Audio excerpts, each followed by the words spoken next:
defendant to address the court on his own behalf? Just get on with it.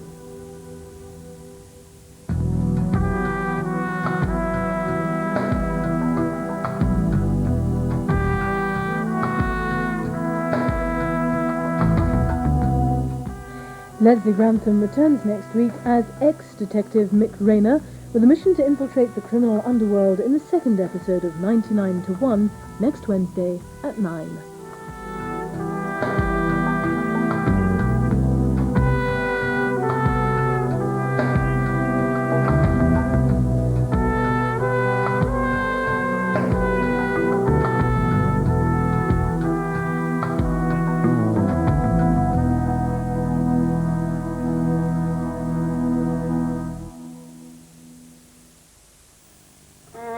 One year after the Brer oil tanker was shipwrecked in high seas off Shetland, spilling its cargo of crude oil and threatening a massive ecological disaster, nature has reclaimed the water and the land. But many Shetlanders believe it's only a matter of time before the incident is repeated with far greater environmental repercussions. Shetland poet Rhoda Boulter has kept a diary of events since the Brer ran aground, and she gives her personalised account of the immediate aftermath and the last 12 months in Year of the Brer, tonight at 10:40 on Grampian.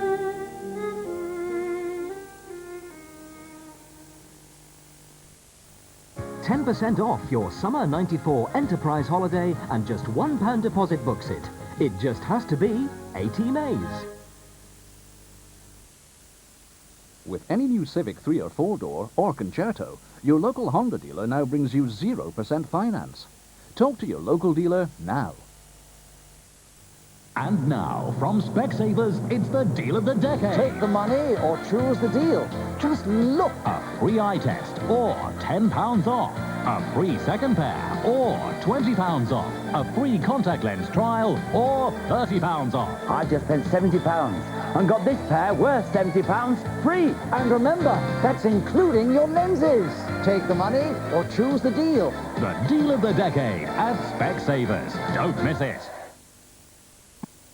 When it comes to the acid test, Andrew's Antacid in refreshing and now new fruit flavour helps relieve 3 kinds of indigestion.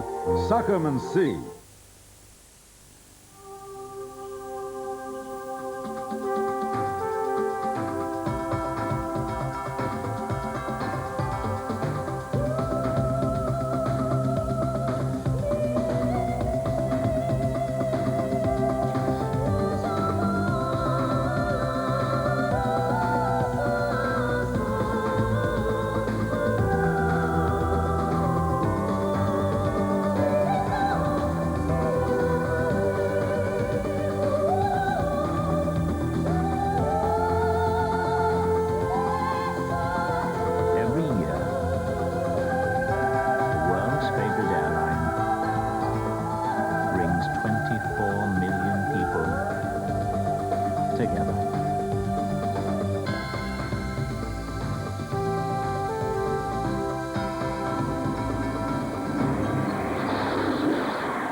This is Grampian Television. Now with the time at 10 o'clock, we join John Suchet in London for the news from ITN.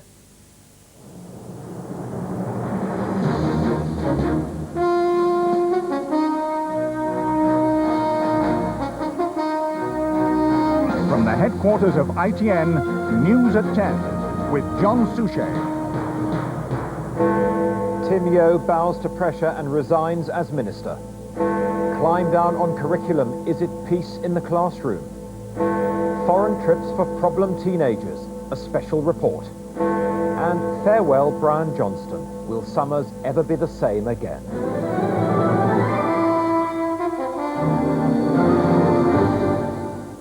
Good evening. Tim Yeo resigned as Environment Minister today, 11 days after it became known that he had an illegitimate daughter by a London councillor. In the end, it was Mr Yeo's own South Suffolk Conservative Association which brought about his resignation. In a public statement which pointedly made no reference to his ministerial position, the association said he should reflect on the widespread disappointment and criticism being expressed by party members. Mr Yeo said tonight he was sad to be leaving the government. Mr Major hinted that Mr Yeo might return to the government in the future. Our political editor, Michael Brunson, reports. Mr Yeo did not go willingly, maintaining to the finish that his private life had nothing to do with his ability as a minister. But in the end, as happens so often in these cases, the pressures on him were too great. His own thoughts on leaving his department with his clearly distressed wife tonight. The only thing I want to say is how grateful I am to my colleagues in the government for the support and encouragement that they've given me over the last 2 weeks, and how sad I am to leave the government today. Why did you feel? Tonight, Downing Street stressed Mr Yeo's decision was his own. Mr Major hadn't fired him. In his letter to him tonight, the Prime Minister said, "You have been a most effective minister. I hope your talents may be used again at a future stage."